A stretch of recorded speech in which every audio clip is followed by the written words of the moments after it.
Hello and welcome to Easy Does It. I am Easy and I'm here doing it. Gonna wait on some viewers to come on in.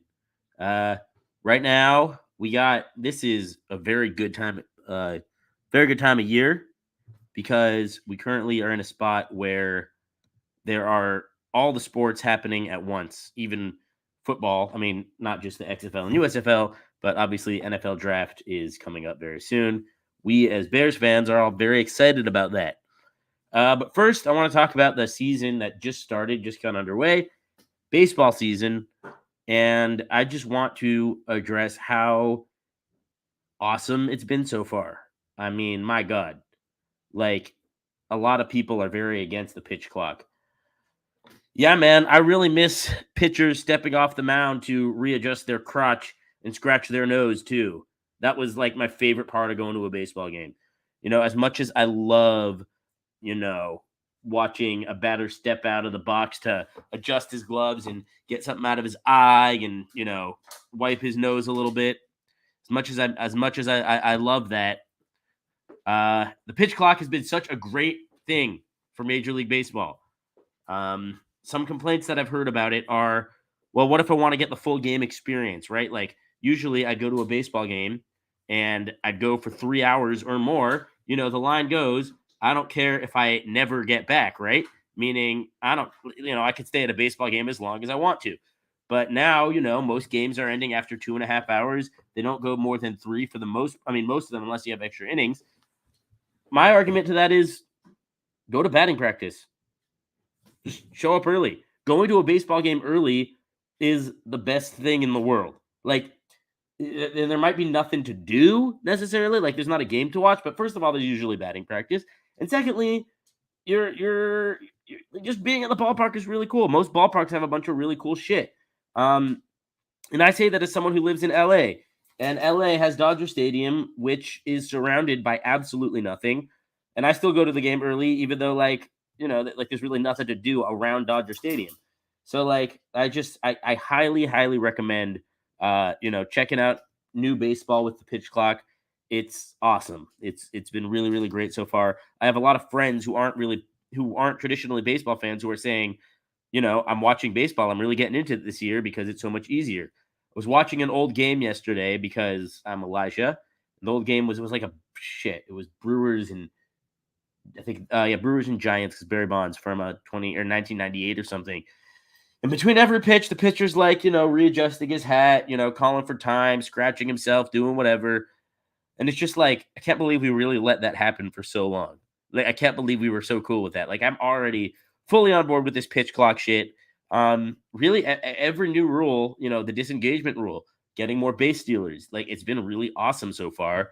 And I'm just very much enjoying it. Staying on the subject of baseball, Chicago Cubs off to a really good start. Chicago White Sox, not so much of a good start. I'm not a Cubs fan who's going to sit here and, talk shit about the White Sox all day because I like the White Sox. To me, it's like they are the Wario to the Cubs Mario. Kind of like an alternate universe version of the Cubs, and that's cool with me. So, not going to sit here and talk about the White Sox very much. I do want to talk about the Cubs, though. Obviously, extending Ian Happ, left fielder, switch hitter. He's been really, really good for the Cubs, especially in recent years. Also, every time I go to a game, he pretty much shows out. First game I went to at Dodger Stadium this past Friday. First game I went to this year, I should say, at Dodger Stadium. Ian Happ went. Oh, how did he do? He had he was 4 for 4 with two doubles, a home run, and a single. His last double, I have a video of it of me screaming like "Go 3, go 3," trying to get the cycle, but he didn't listen to me, which is fair, I suppose. But he definitely should have tried to stretch that out. But either way, yeah, definitely good for the Cubs. Ian Happ, 3 years, $61 million, very good, reasonable price for a left fielder of his caliber, all-star player, Gold Glover, and also like he started off at second base. I could see later on in his career where I almost said Joe Madden, but David Ross would be interested in kind of moving him around a little bit. So yeah, that's definitely a good thing for the Cubs. Just like definitely heading in the right direction as a franchise. I like the way we've started this season. This is called Major Sports Month because this is the month where all the major sports are very interesting. Obviously the Bulls. I know the Bulls lost to the Heat, but that game against the Raptors, to me personally, that made it worth it because of DeMar DeRozan, DeMar's daughter, screaming at the whenever the Raptors went to the free throw line and having a genuine impact on that game. The Raptors were 18 of 36 from the line, 50%, very, very terrible. And I think DeMar DeRozan's daughter absolutely played a role in that just by screaming bloody murder whenever the Raptors would go to take a shot. So yeah, shout out to the DeRozan family for allowing that to happen. That was very cool. NBA playoffs still very cool. Obviously, I'm a part-time Grizzlies fan. They're playing the Lakers right now. Well, not at this second, but tied 1-1. Ja Morant is injured. But that should be a really fun series. Never fun to go up against LeBron James, I'll tell you that. Can never count him out. And the other playoffs are looking cool. Hopefully Giannis is healthy, even though I'm not a big Bucks guy. I wasn't on last week to talk about this, but Jonathan Taves played his last game as a Blackhawk. And now, and I'll ask y'all to comment this, but or once I add my guest onto the show, I'll see if he knows without looking it up. After now that what's his name? Yeah, Jonathan Taves, now that he's going to be no longer a Blackhawk, who is the longest tenured Chicago athlete across all the sports? It's a very good question, very fun question, and it's an answer that I'm really cool with. Like, I'm very cool with the answer to that question. So let's see. Yeah, I guess, if I want to talk about the Chicago Sky, it'd be really cool if the Chicago Sky was able to get, one of the Angel Reeses or the Caitlin Clarks on that team. I don't really know women's basketball too good, but figured I'd bring them up because I'm talking about all Chicago sports today. But most importantly, well, not most importantly, but I guess most importantly to this show, even though to me baseball is my favorite, Chicago Bears, they are going to be on the clock very soon. We have about 9 days, I think, until the NFL draft. Or wait, is it 6 days? I always forget if it's the 26th or the 29th. NFL draft, or the 27th date. It is, Thursday, April 27th. So it's a week from today. Very exciting. A lot of ways the Bears could go here. Also, you're getting my live reaction to the Cubs-Dodgers game that they are playing right now. It is 2-1 Dodgers in the fourth inning, but the Cubs got second and third with nobody out, looking to do some damage here. Likely going to tie the game. Hopefully they could take the lead. Really a lot to talk about. I'm going to bring on my guest, recurring guest star and awesome friend of mine, former professional football player, well, coach for sure, high school football coach, and played a lot in high school. Noah Gross, welcome to the show. Noah Gross, I'm sorry, I got to give you a better intro than that, man. But you know, professional, the esteem.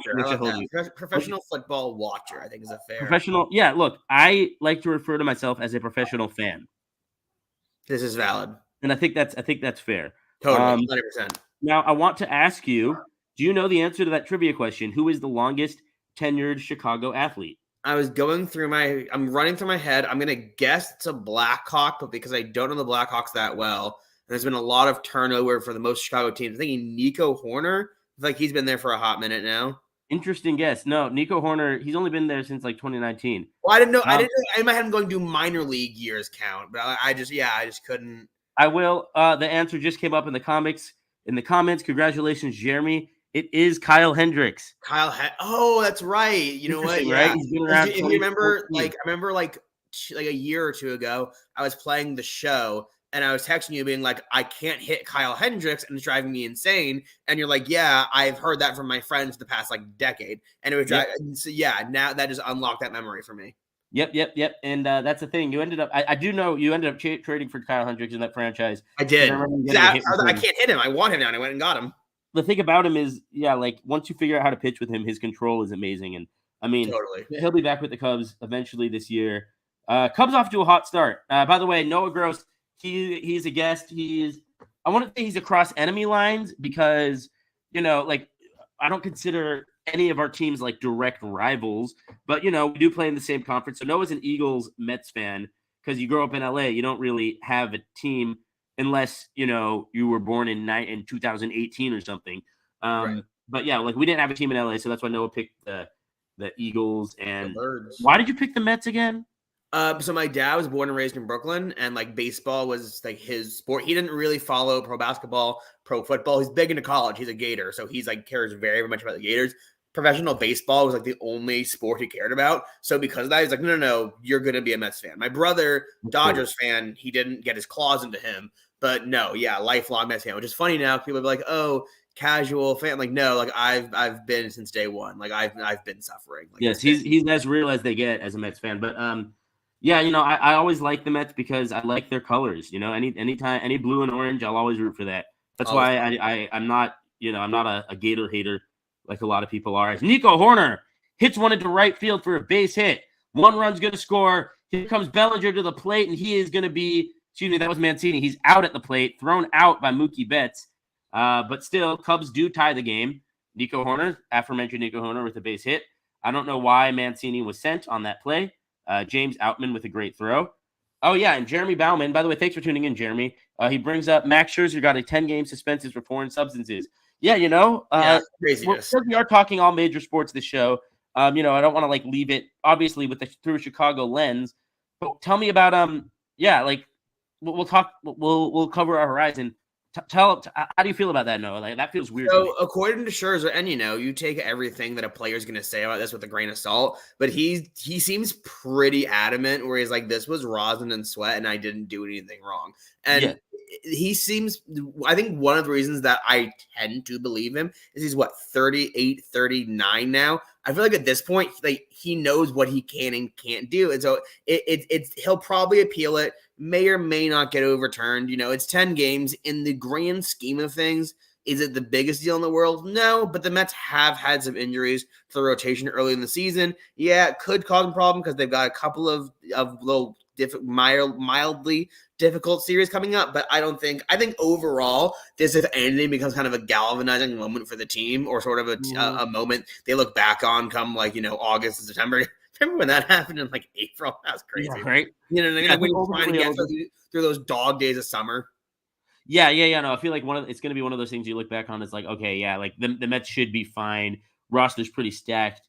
But yeah, definitely a weird thing. And I'm kind of with you because it's like, I mean, it's one thing he got in trouble after the 3rd inning or something, and then after the 4th inning, like why would he do it again? Right, why would I put that on after you just checked? Why would I? What would the point of that be? Like if he did that would be probably the stupidest thing. And that's more or less what he's saying. He goes, guys, I'm not that stupid. I've been doing this for 18 years. I'm not that dumb. Like what do you expect him to do at that point? It's like, it's just definitely very silly to me. Just a very weird situation because definitely.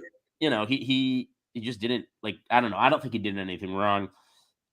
Rosin bags are on the mound for a reason, and he's like 40 years old. He's gonna sweat more than your average pitcher probably because of just how old he is. Yeah, he's an all-time great, but anyway, he will be back. And the thing is, a 10-game suspension means 2 starts, right? If that, more or less, he'll exactly. Probably still meet his quota as Ian Happ grounds out to second base to end the inning. But the Cubs do tie the game. Should have taken the lead, but did not. We got a good 1 through 4. Yeah, no, definitely weird. But hey, y'all got the win. Mets are looking good to start the year. Let's talk a little NBA. How are we feeling about the playoff picture? And what's first of all, how are you feeling about? Because I do want to talk Chicago sports. I want to ask you the trajectory of the Bulls franchise after obviously losing the play-in game. Where do you stand on the Bulls? The whole Billy Donovan situation, not very popular among our listeners, and just the team in general. Like what can they do? I still think they should have had a fire sale back at the trade deadline. And then I want to talk a little bit about the playoffs. It was a really interesting season for the Bulls from an outside perspective. I was lower on them coming into the season than a lot of other people were. I wasn't sure if the pieces were going to fit together. And then, Lonzo's knee, no one really could have seen that being such a problem, but clearly it was. I agree with you. I would have, when they looked real rough early in the season, I would have blown it up. That being said, they didn't necessarily need to, because the guys that they would have gotten value for are still going to be on contracts.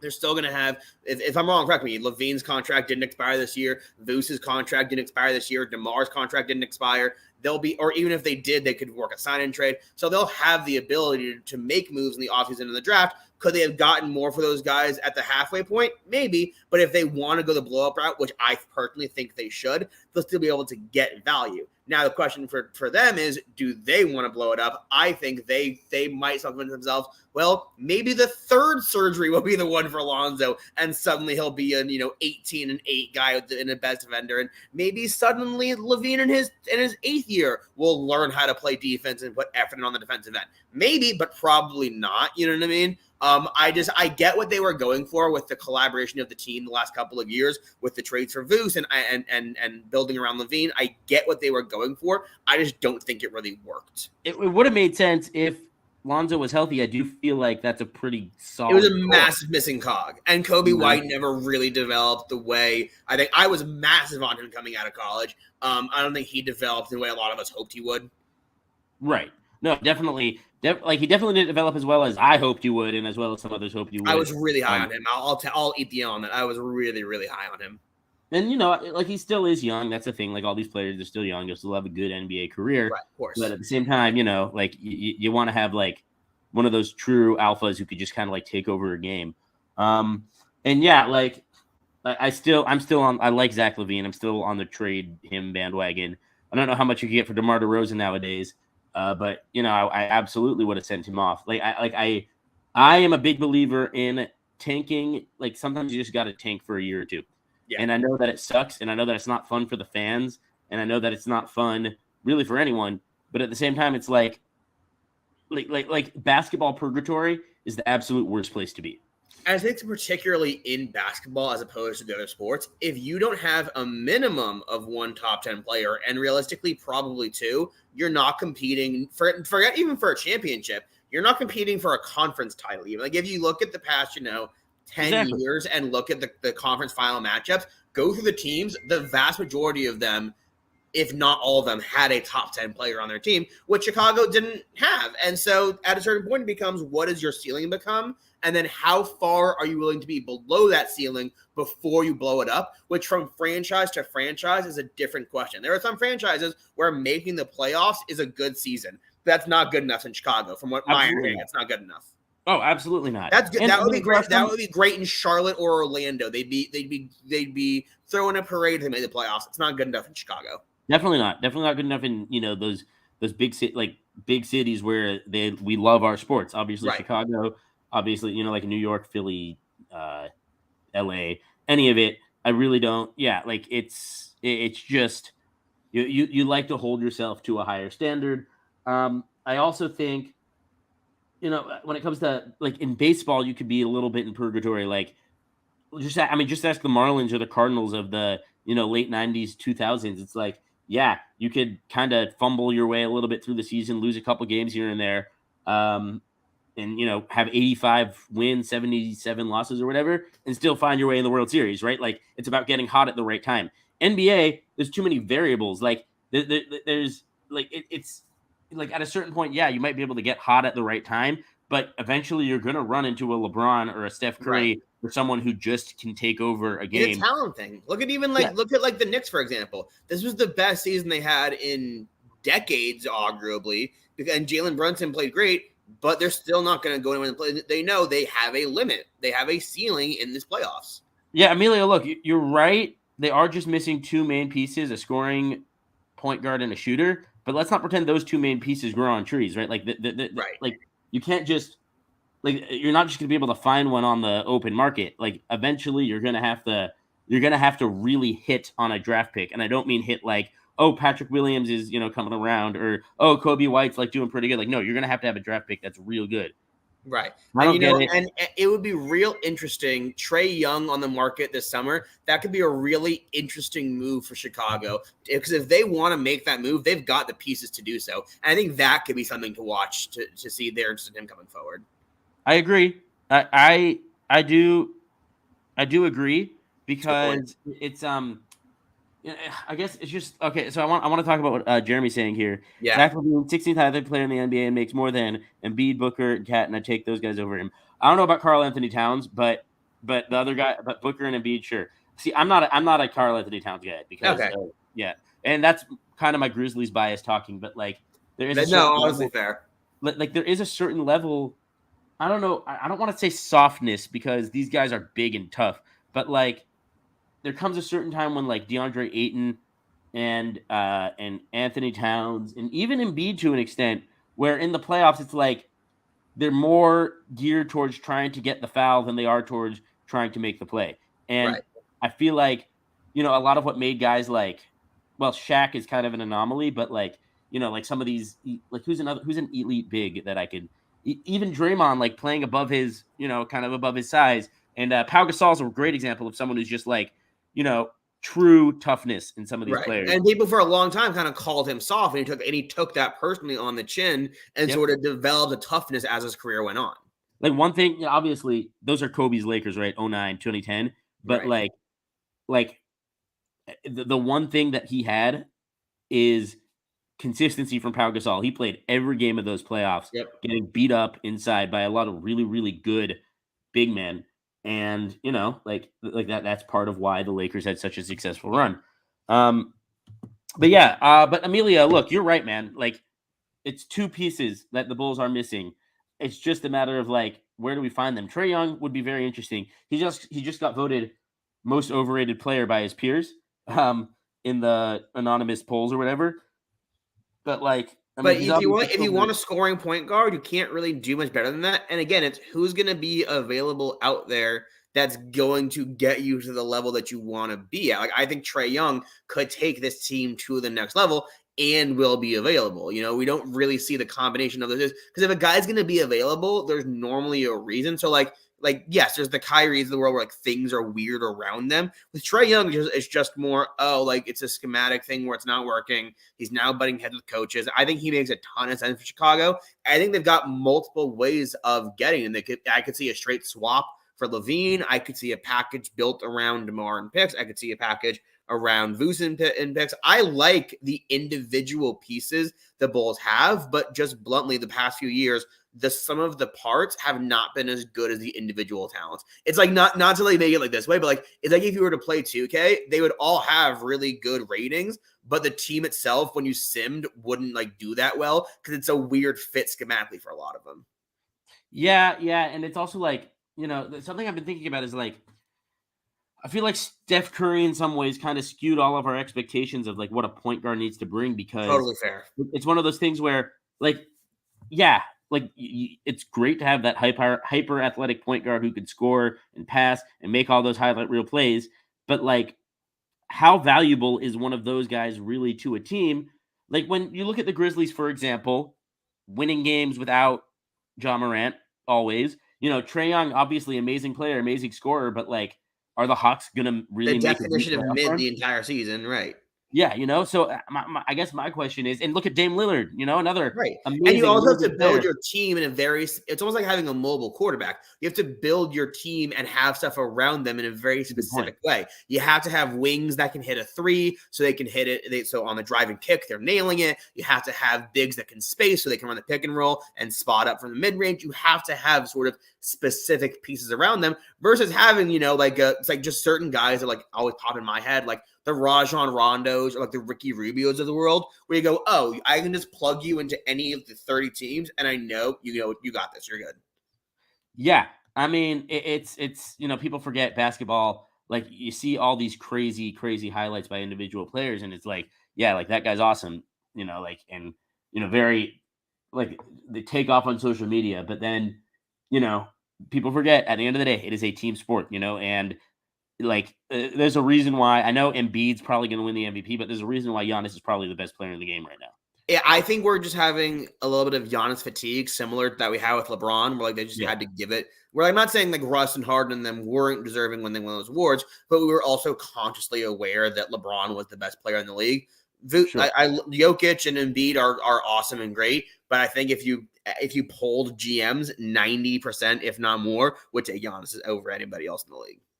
Yeah, you know, I think I'd Except agree with maybe that. even Luka, which is the crazy part. He just hasn't, you know. Well, Luka's kind of falling into that category of like elite scorer, but like, and yeah, like he could carry his team to some wins for sure. Like, I mean, don't get me wrong, he's a top 5 player skill wise and scoring wise, but like you saw what happened when Right. Kyrie He gets exposed. He gets Yep. exposed. He could absolutely get exposed. And that's why I'm like, okay, is losing John Morant. Look, I don't think the Grizzlies are going to go very far without him, but like I don't know. Like this is why I think the Grizzlies should be shopping him around the league. Like no doubt about it. I understand where you're coming from, especially when you talk about the money that he's gonna be getting. Especially if you look at these supermax deals as the years go on, then money does start to get like really crazy, like in like the Yep. 40s and 50s of millions. And it's not like the NFL you can kind of just like restructure. No, that's not a thing. You know what I mean? Right, right. No big deal. So and I think I think they've surprised themselves with how much they've hit on some young guys, on the Desmond Mhm. Banes, on the Xavier Tillmans. Jaren Jackson Jr. Took that step forward that we've been talking about for the last year or two, where it's like you see the body and you see and you go, oh, if he can just kind of put it together. He took that big step forward, I think. Where he won Defensive Player of the Year, but was also averaging like 18 a game. Like that's a really rare skill set to have in a player. Yep, yep, Where yep. it wouldn't shock me to say, look, if they said, look, Jaw is awesome and he's fun, but the way he plays and his style, and I don't know how the longevity and if they can get a haul for him, I would understand it. Oh yeah, no, absolutely. At this point, especially just given how good the Grizzly scouting department has proven to be, getting guys like Absolutely. Tillman, Desmond Bain, and just something called a Conchar who just comes in And there's even threes. another new guy this year. Yeah, Yeah, it's like they're always just like finding guys. Like the Grizzlies are really, really good at just finding dudes who are pretty good at basketball. totally. But yeah. Anyway, speaking of contract extensions and maxed out deals, your guy just got paid, Jalen Hurts, massive contract, and I guess his cap hit this year is still only like 5 million. So Right. So like, the contract basically going to kick in, from my understanding. Basically, it essentially kicks in next year. It's on top of this contract, and they've structured it where they can kind of play with the money as the years go on. sure, But what's good is that getting this deal done now was smart because Burrow needs to get paid, Herbert needs to get paid, Lamar is still going to get paid no matter what anybody may think. So getting this deal done now for a pretty decent number, I think was really, really good on Howie's part, which, Howie Roseman has shown he definitely struggles when it comes to the drafts, particularly on day one. But when it comes to trades and contracts, there are very few in this league that are as good as him. oh yeah, no, he's brilliant, and like he really knows how to manipulate the cap to make it fit, make everything fit. And I think it's a good signing for the Eagles. It's like it seems, believe it or not, kind of team friendly for such a high figure. And I mean, he's earned it. Let's be real. He has played himself into one. Um, so Noah just disconnected. That's okay. Um, as Patrick Wisdom lines out, great sliding catch there by David Peralta to end the 5th inning. This game is just cruising right along. Like I said, that pitch clock is pretty cool. Oh, Noah's back. Okay, Yeah. sorry, my Wi-Fi went all screwy for a second. Sorry. No. You're good. You're good. No, I was just saying how, yeah, it's just like it's pretty team friendly for despite the fact that it's such a big figure, and also Hurts has earned it. Let's be real. Yeah. Played his ass off all season. Definitely would have been MVP if not for that guy named Patrick in Kansas City. And Would have I had Super mean, Bowl for a guy named Patrick in Kansas City. yeah, right. I mean, and also he played great in that game, and Right. like It's he's no fault of his own.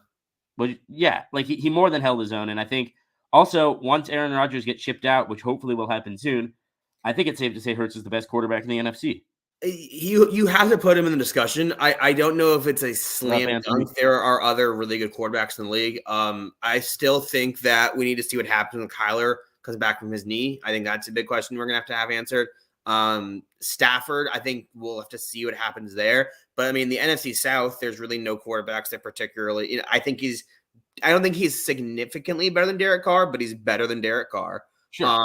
And as of right now, no disrespect, I think he's pretty significantly in front of Justin Fields as of right now. We'll see how this year goes, but okay. No, right. Well, we will absolutely see. It would not shock me to see Justin have a Jalen-like year, but That's as what of Jeremy just said. right. I could totally see a Jalen level leap out of Justin. As we sit here today, yes, Jalen's No, I pretty mean in front of him. as far as- Jalen's proven he could win and play the way he does. For the past last year he was pretty good. 2 years ago he was pretty good. Last year he was really good doing what he does. Right. So yeah, no, I think that's absolutely fair to say that Hurts is at that elite. And I think status. Kirk Cousins has kind of started to shake his game manager title. I think Kirk's a good quarterback. Yeah, you know what you're getting with him, and there's not like an elite level with him. But I think Kirk's a really good quarterback. Like I have sort of given him more credit over the last few years. I've gotten off the Kirk hate train a bit. Honestly, I mean, I've seen him dot up the Bears, so I can't really be disrespectful to Kirk Cousins. He beat us twice. Well, I don't really count the last game of last season because we were 100% tanking that game. But I'm really curious to see he beat us pretty good. Like he was dotting us up pretty well. Yeah. And the thing is, though, like he doesn't really have that it factor. He doesn't have that clutch factor. But he could put up a lot of yards in a lot of games, and he could win you games. Like that's fair. Right. But I would also argue maybe the two biggest the biggest question mark X factor, however you want to phrase it, quarterbacks are in the NFC East with Dak Prescott and Daniel Jones. Can Dak bounce back to what Dak was a couple years ago? Does Jones build off of what he was last year? I think those are going to be some really, really interesting quarterback storylines in the division going forward.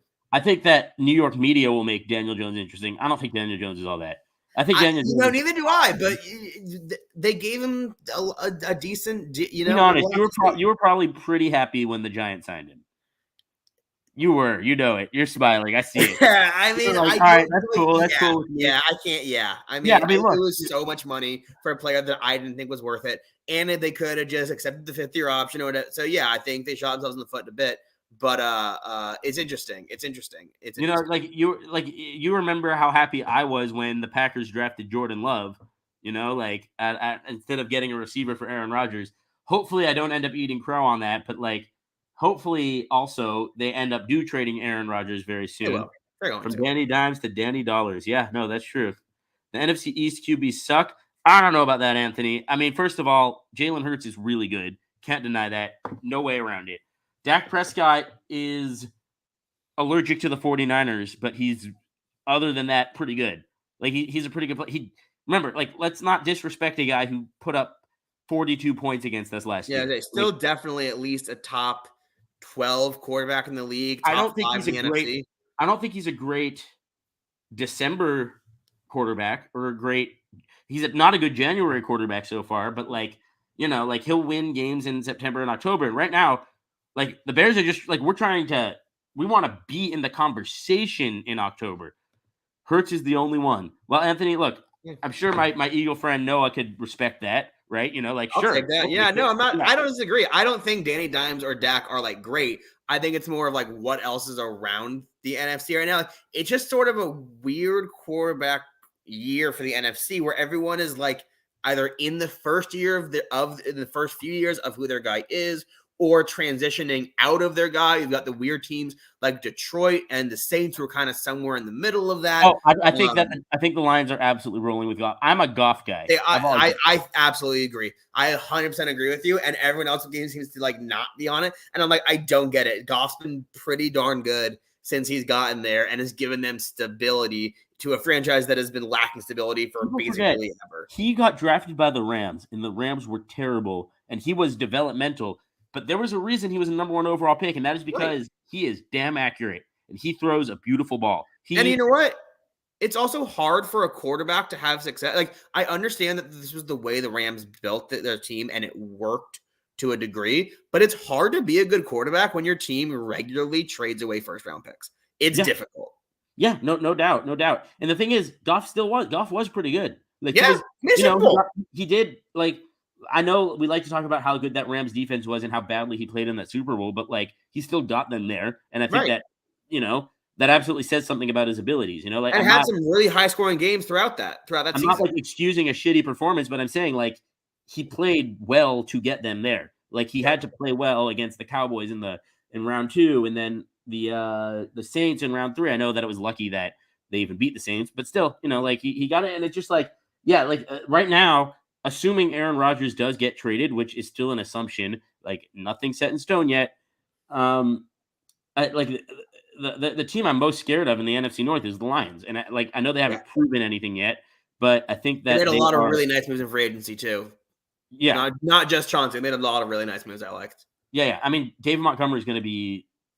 I said, yeah, David Montgomery. I confuse him with Mike Montgomery all the time, but David Montgomery is going to be really, really, really good.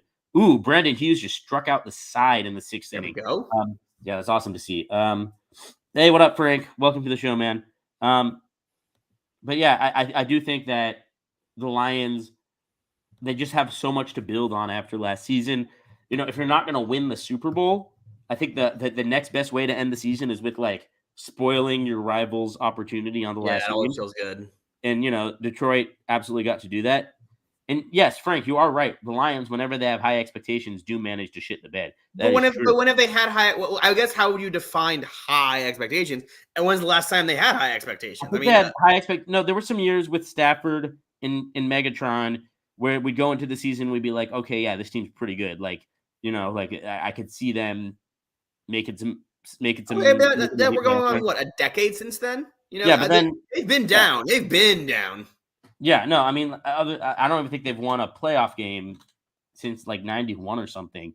So they have their work cut out for them. Look, I hope that's a good point by Jeremy. That in that Super Bowl, that was a real lack of adjustment. Once they didn't have Gurley and that inside run wasn't there, the Rams offense just didn't exist at all. Yeah, no, that's absolutely true. It was like, and they couldn't even put Gurley in really as a decoy, which really shocked me. That right, it was going to buy a play acting to CJ Anderson all the time. It was a weird game. Very, very weird game. Great game, by the way. A lot of people hate that game.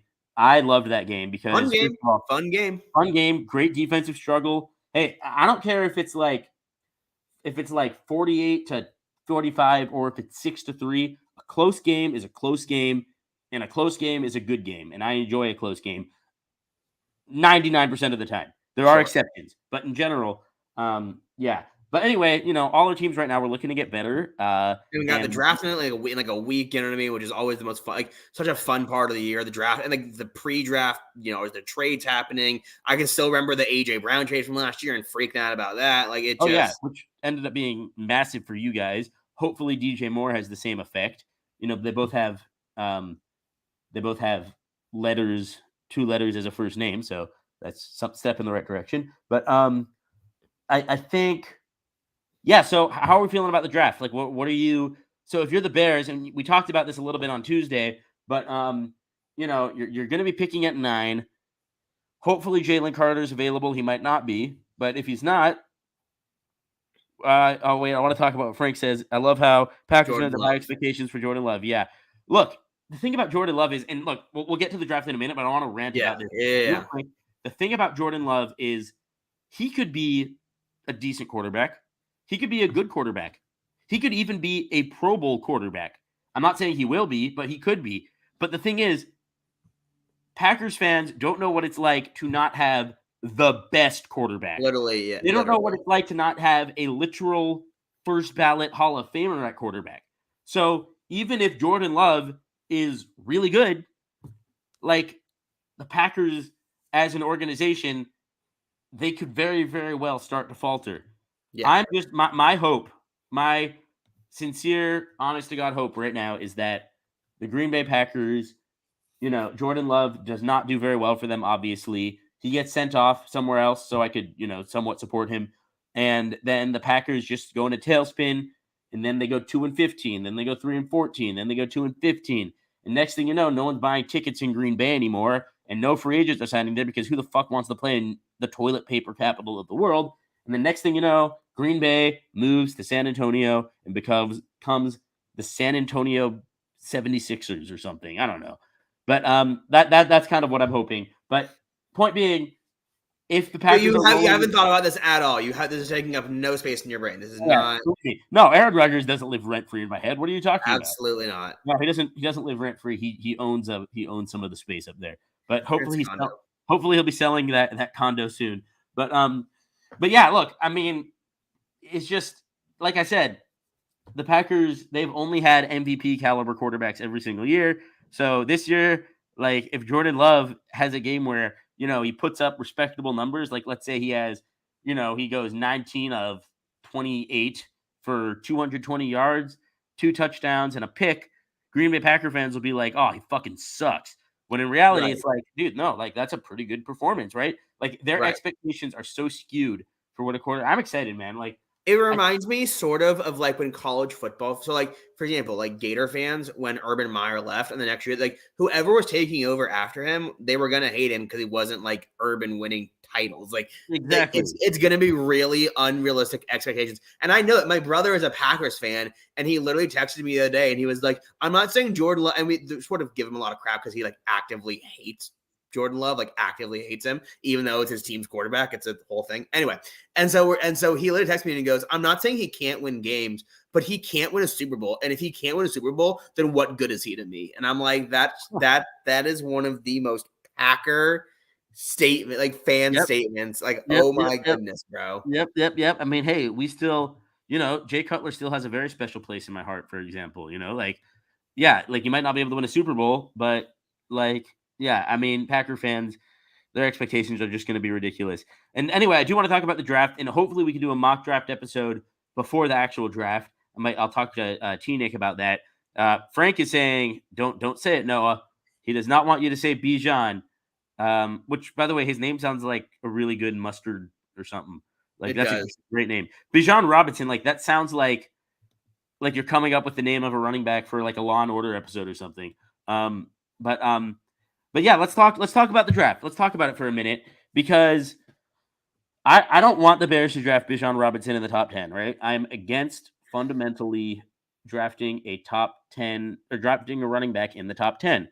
Right. But have you seen his highlight tape?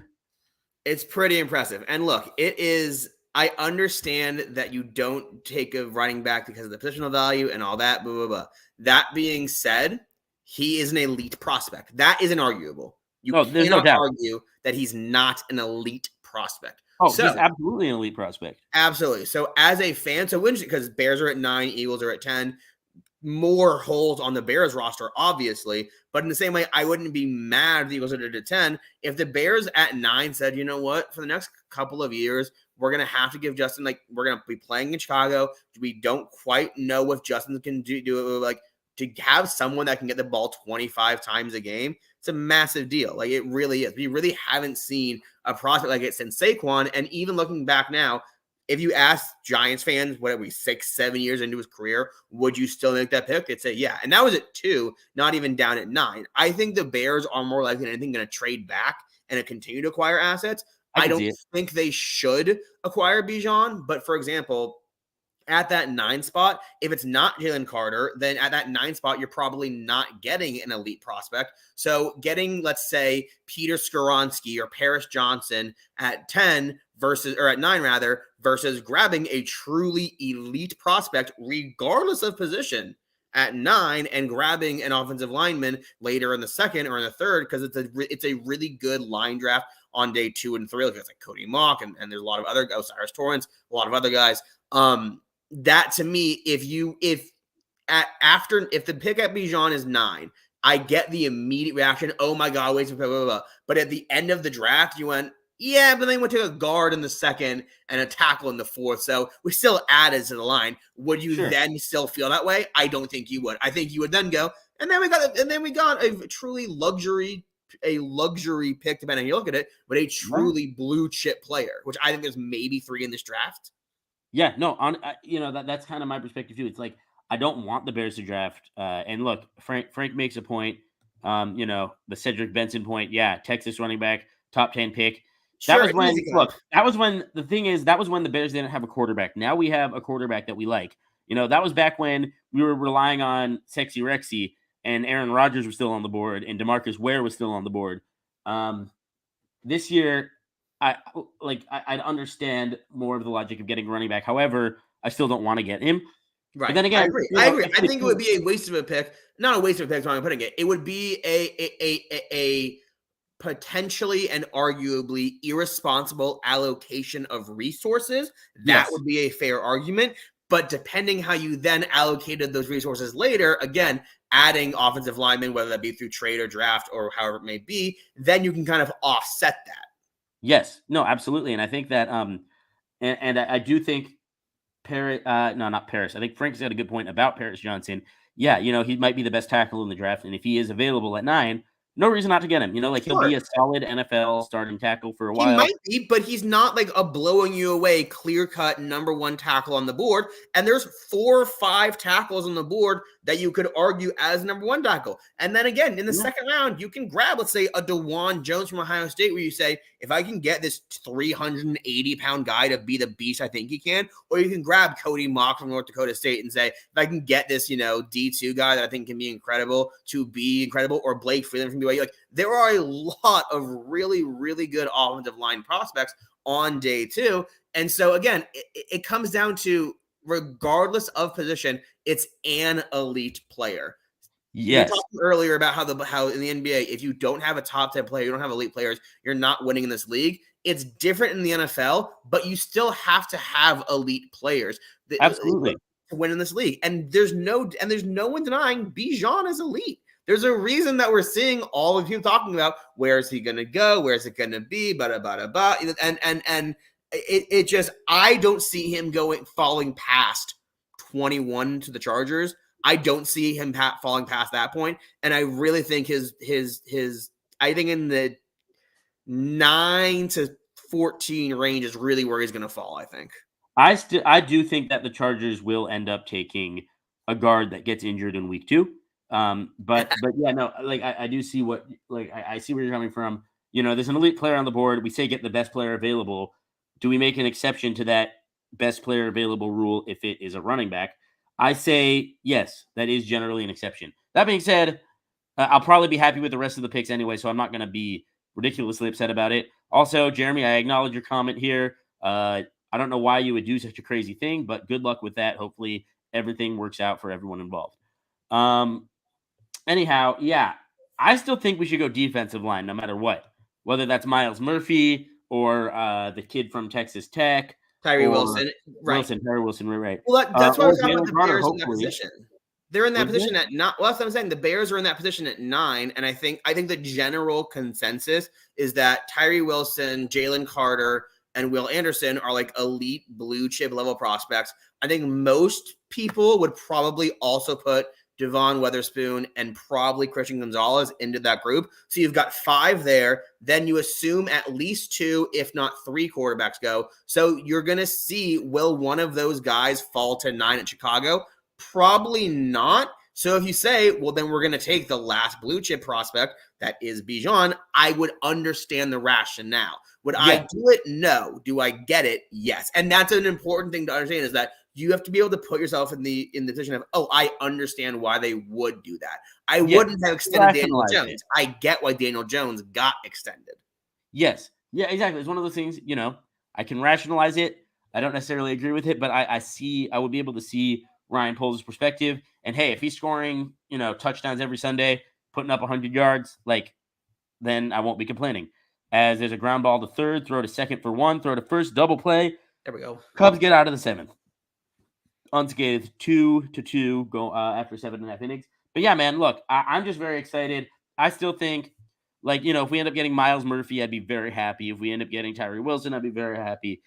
I'm still leaning towards, I do think we'll be able to figure out the offensive line. I don't think, I don't think the pass rush is anywhere close to where it needs to be. And the big thing is we got to be able to get off the field on third down. Another name to remember for Bears fans going forward is, I think it would be a little early for him, but Kalijah Clancy out of Pittsburgh, he's one of those guys I'm seeing mocked at 10 to Philly. I'm seeing him mocked in the early second.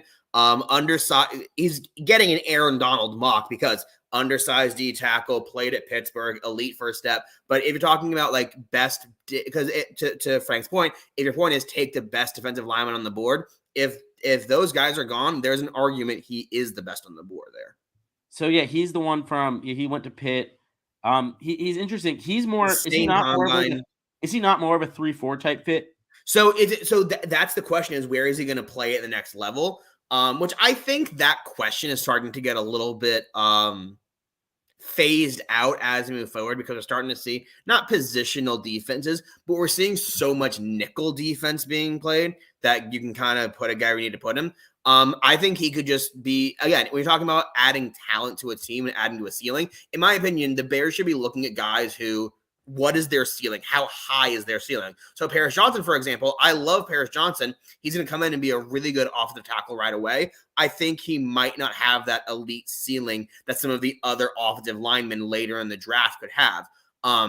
He's pretty low risk. He's one of those guys who could have an unbelievably high ceiling. Same with Myles Murphy, unbelievably high ceiling. Was one of my favorite prospects coming out of high school a couple years ago. He was with that insane Clemson line that had like 4 different top 7 recruits. But I think the Bears are in a position where at number 9, you're probably going to get your first pick of the second tier of talent in the draft. So if you chose, not to keep harping on it, to grab the last elite tier player, which would be Bijan, I wouldn't hate them for it.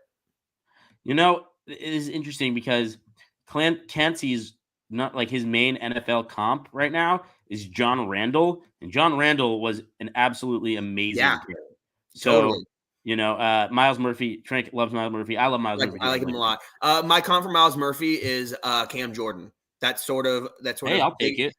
I think he doesn't quite have Cam Jordan size, but the ability to play against the run as a pass rusher and just an energy and a motor to him. I really like Myles Murphy a lot. We are looking for that kind. We're looking for length out of our defensive line. He's got it. Yeah, and he's got that. And yeah, they're saying, you know, what's the comp on him from NFL.com? Antoine Odom. I don't even know who that is. I'm thinking off the top of my head. That name you don't know. Familiar from NFL Street for some reason. I could be wrong though. Antoine Odom. Oh, so he's an older. He was he played for the Titans for a while. Yeah, I mean, size wise, that makes sense. So the Titans and Bengals. You know, he wasn't like great, but he was a good player. You know, he's like right. decent. And I really like Murphy, and playing on that defensive line at Clemson. You know, it's sort of the ACC version of playing on Bama's defensive line, where sometimes they won't have the stats to show the type of player they are because they're playing with so much talent around them.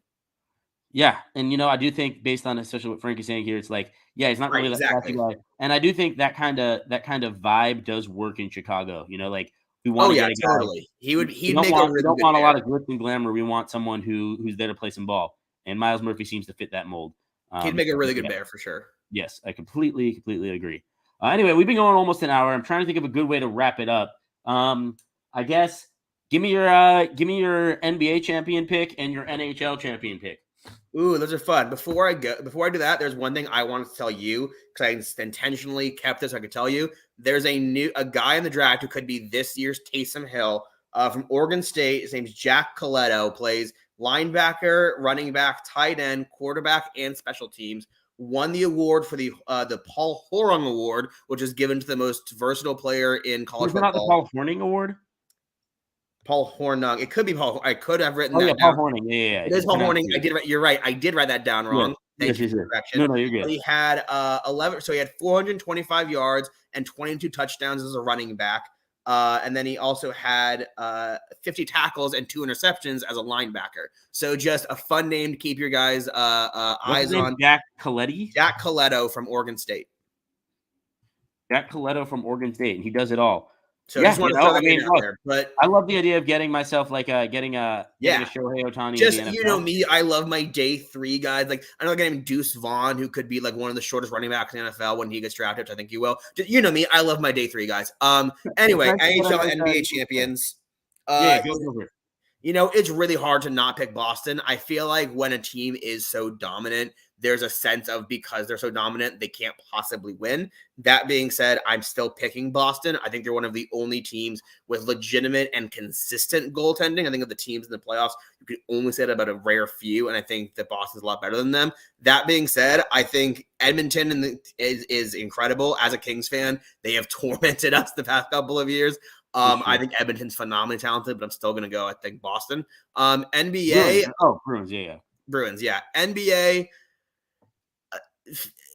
I just don't trust Phoenix. I know Phoenix is the easy answer. I just don't trust them. If the Bucks are healthy, I think it's the Bucks. If not, I could see Philly. As of right now, I'm still going to go Milwaukee. I think Giannis guts it out and makes it back. But I think I would go. I would probably say Bucks, and if not Bucks, then probably Suns. That makes sense. I'm gonna go. I'm gonna go a similar route. I am gonna say the Suns. I know it's the easy answer. I'm gonna say we're gonna get a Suns Celtics. And just because I know Jeremy just pointed it out, sorry to interrupt you, because I wanted to bring it up and I forgot. Liam Hendricks ringing the bell, officially in remission, which is awesome. Yes, shout out Liam Hendricks for sure. Shout out Liam. That's awesome, and that always great news to hear of someone kicking cancer's ass. But yeah, so I'm gonna say I think Celtics. It's hard for me to bet against the Warriors though, even though they're down 2 games. I forgot about the Celtics. You know what? Now that I completely forgot because they've been playing so well. The Celtics are really good. I think they might have reached their ceiling last year. But they're really good. The Warriors down, we'll see what happens tonight. And I think the game should be on right now. Down 2-0 was one thing. Down 3-0 was real different. And these Kings, you can tell there's just something a bit different about them. These are not our Kings that we had the majority of our life. This is true. Although I will say the Warriors are up by 9 right now in the second quarter. Not much, but they're going to win this game. They were not going to go quietly, folks. They were not going to. Yeah, no, this is I would be very surprised if the Kings hung on to this series lead. Although, they made it interesting by winning the first 2. Like that's huge. And then NHL, I don't know shit about hockey, so I'm gonna go with the Kings, baby. LA Kings. Yeah, wouldn't that be winning something? it so I could party in LA. That would be a good time. I would definitely fly out for that one. And I'm sure you're gonna love this comment, but Frank is rooting for anyone playing against that Vajaysical LaBaby James. All right, that's fair, Frank. Whatever floats your boat, man. Whatever makes you happy, boss. I mean, hey, look, Noah Gross is a Lakers fan first, so like, you'll root for whoever plays for them. Whoever's bringing me a ring. Yeah. If OJ Simpson started playing basketball and helped him win a ring, I'd root for OJ Simpson. Yeah, no, I mean, hey, if Al Qaeda got a team together and played the Packers, I always say I'd root for Al Qaeda, but that's the other thing. Yeah, the Kings ain't going anywhere. Maybe not, Frank. Maybe not. But like, if they do, that means there's a party in the streets of Los Angeles, and I get to run around drunk. And anyone who remembers from a couple years ago, when the Kings win, the fans party. Kings fans are a good party with. They go hard in the paint. Anyway, thank you all so much for tuning in. It's been a fun show. Thank you all for contributing in the comments. You can follow me on Twitter at @eZalanki. Obviously, follow and subscribe to Chicago Clubhouse Network on YouTube and on Twitter and Facebook, wherever you get your social medias. Any last words from Noah Gross? I would just say go Birds. I really hope we can do that mock draft pod. And if not, we'll talk to y'all post draft. I'll talk to y'all post draft, I should say. Sounds good, man. And we'll try to make that happen. And with that, I will leave you with oh wait, where is it? Let me find it. Just tell me if I'm full of crap. Just let me know. I think I'm full of crap. I have to be just like some idiot who's full of crap. Please show up in the comments and tell me